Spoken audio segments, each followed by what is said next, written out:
cytokines in preeclampsia. Preeclampsia is a frequent pregnancy disorder that can be life-threatening. Despite voluminous research, its exact etiology and pathology are still elusive.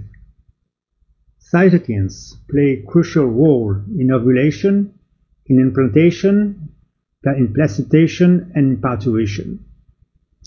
And the standard Th1, Th2 cytokines shift theory seems to be too simplistic to fully explain preeclampsia.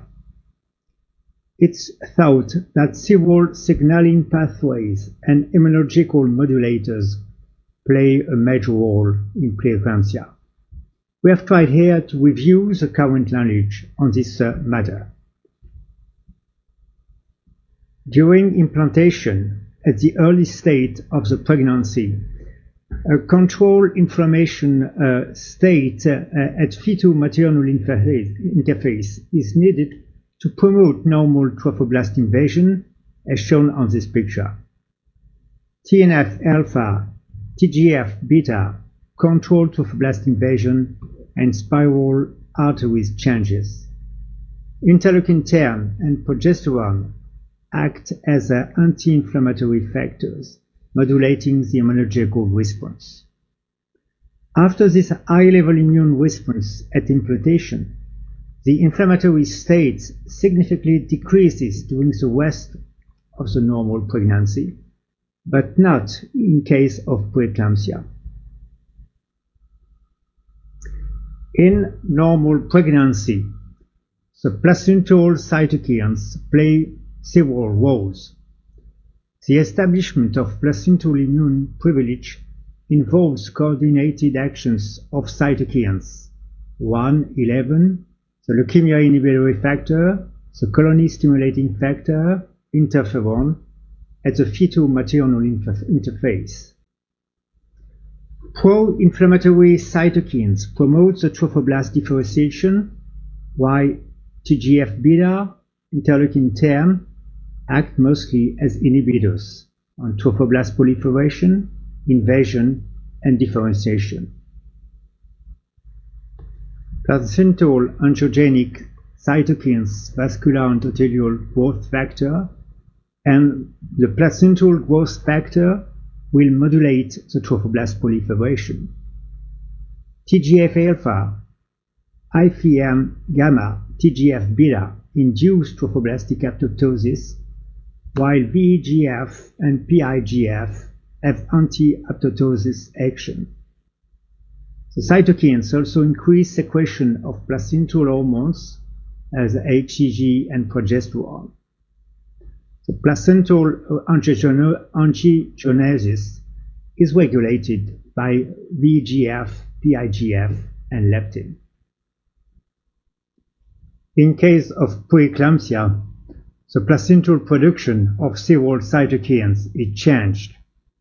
There is an increased TNF-alpha, increased levels of interleukin-6, 1-beta, 2, 18, MIF, the CSF1 have also been found increased in some, but not in all studies.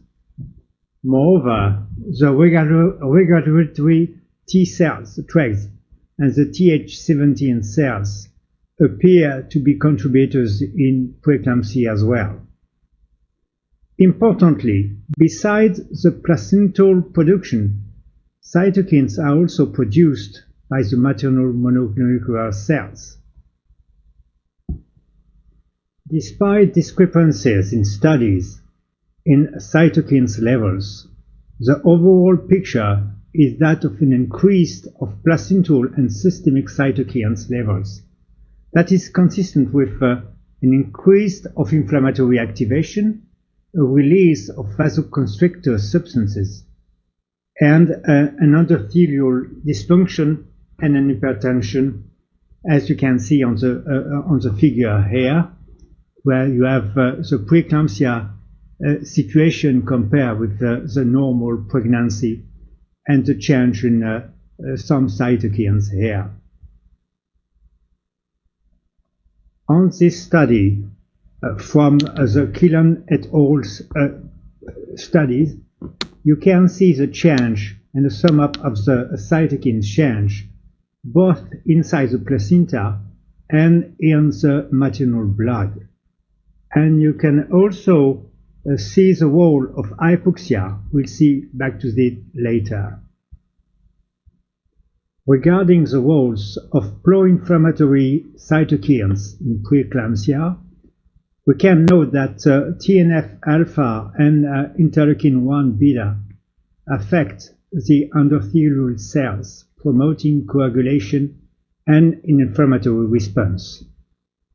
TNF-alpha increases the apoptosis, leading to endothelial damage and impaired placental function.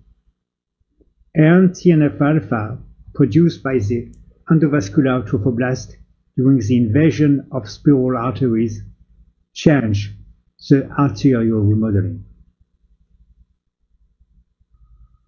Regarding the anti-inflammatory cytokines, despite an overall increase of placental cytokines production, a reduced expression of interleukin-15 and 10 and lower serum interleukin-10 concentration have been found in many studies.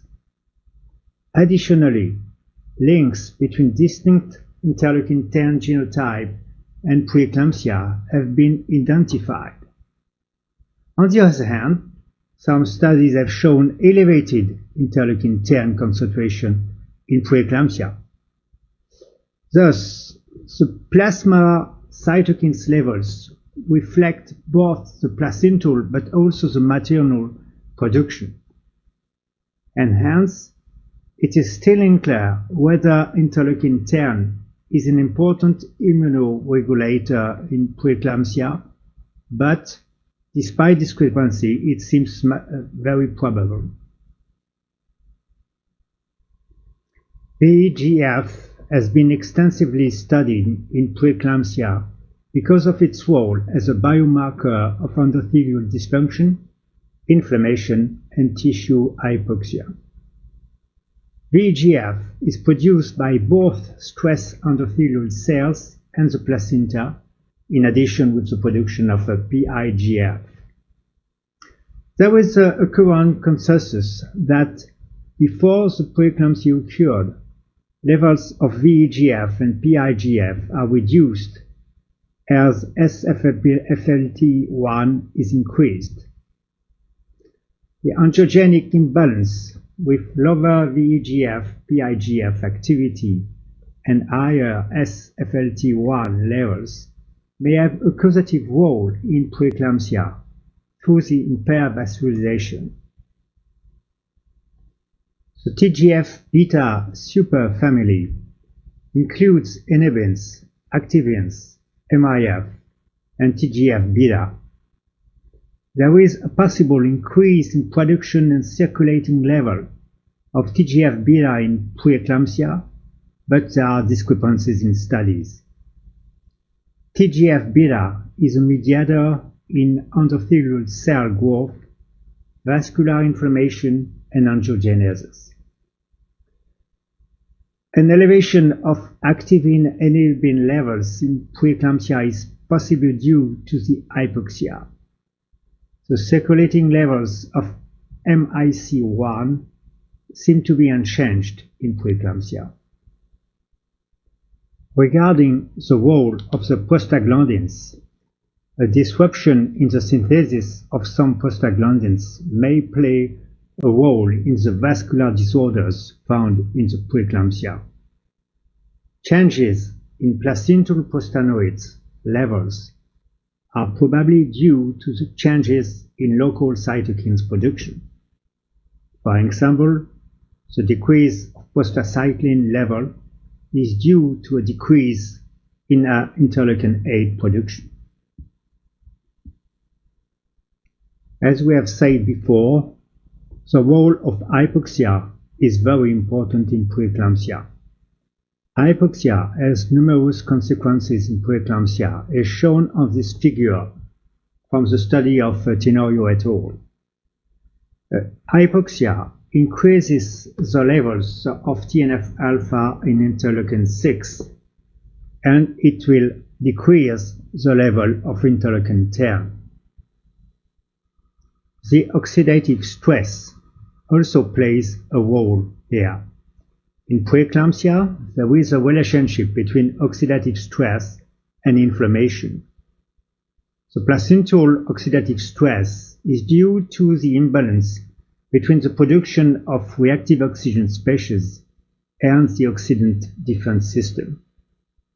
That leads to an increased production of pro-inflammatory cytokines. Hence, a generalized inflammatory process occurs besides the progressive vascular endothelium damage, leading to a dysfunction of the placenta as shown here.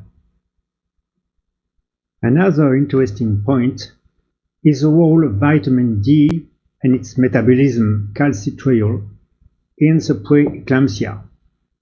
An alteration of the vitamin D metabolism has been reported in preeclampsia, and effects of the calcitriol on inflammatory cytokines have been shown, as you can see on this figure from the study of Bauer et al.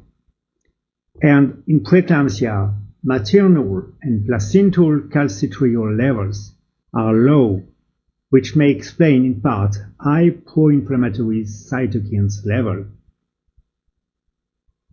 Finally, preeclampsia appears to have an heritable component, and the association between preeclampsia and the polymorphism of cytokine genes has been studied.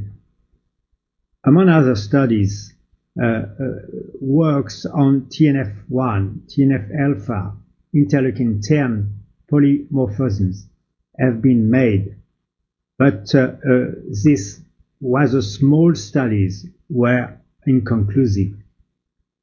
Yet, future larger studies are needed, since the future findings of better studies may help in the prevention of preeclampsia. In conclusion, despite contradictory data, evidences strongly support that the interactions between elevated placental cytokines expression and lower oncogenic activity constitute a major factor in preeclampsia. One can hope that this knowledge will improve predictive tools in preeclampsia. It may also help to find new treatments such as anti-inflammatory compounds, antiplatelets, etc. Moreover, vitamin D supplementation may also represent a promising prevention tool. Thank you. 谢谢。你好, this presentation will review the role of the cytokines in preeclampsia. 刚才Professor Phillip Jodeling 呢，他对于这个细胞因子在这个 PE 过程起的这个作用，进行了一个详细的阐述。那么他呢，在课件当中呢，跟我们展示了类似于前沿性细胞因子在这个 PE 中的作用，类似于血管生成性的细胞因子 VEGF 在 PE 当中的作用，包括这个 TGF 贝塔超家族成员低氧这些，以及细胞因子的这个基因多态性对于 PE 的产生的这个可能潜在的这个内在的一些机制。那么阐明了这些理解了这些一些病理生理的机制呢，有助于我们利用这些来预测孕妇发生 PE 的这个风险，以及针对这个 PE 进行一些个体化的治疗。那么希望这个能够对大家的临床工作有一些帮助，谢谢。那么大家刚刚菲利普大家注意他们那个 PPT 和我们的简介没有？他 PPT 上面有一个 LL 洛林大学，但是他介绍是南希大学，大家看到没有？南希，他是这个学校，实际上大家不知道这个历史有4所学校并的洛林大学，这样他现在在隶属于洛林大学。洛林大学是一个是洛林叫南溪1大和南溪2大，还有梅斯学院，还有一个是应该叫洛林理工学院，4所并了现在的洛林大学。这南溪大家看到它是南溪大学的医学中心，它原来供职在这里。这个洛林大家可能没听说过，但是呢，著名校友我们国家有一个华罗庚，就是南溪大学授予这个给他授予那个荣誉的博士学位，华罗庚教授，我们著名的数学家。那么菲利普呢，他来我们这里大概这是第3次跟我做报告，他也是从事这个子宫内膜异位症等等这些细胞因子啊、子间前期是研究的，也做了一些工作。大家看到有一些是本身子间前期它是一个炎症反应，但是怎么会启动的？那么这些病人为什么妊娠终止以后它就会缓解？说明它是确实和这样的细胞浸润是有关联的，所以终止妊娠它就缓解。所以这是一个非常典型的临床的研究模型。我们说做产科的大夫，这是一个天然的模型，所以呢可以做很多的工作，对吧？我们要缓解病情，有一个方法就是实时终止妊娠。一旦胎盘离开了母体，它的病情会自动缓解，所以这个非常的好的一个模型。那么在这个可以做研究，大家如果有兴趣，可以从事这方面的工作，尤其是我们的产科的大夫。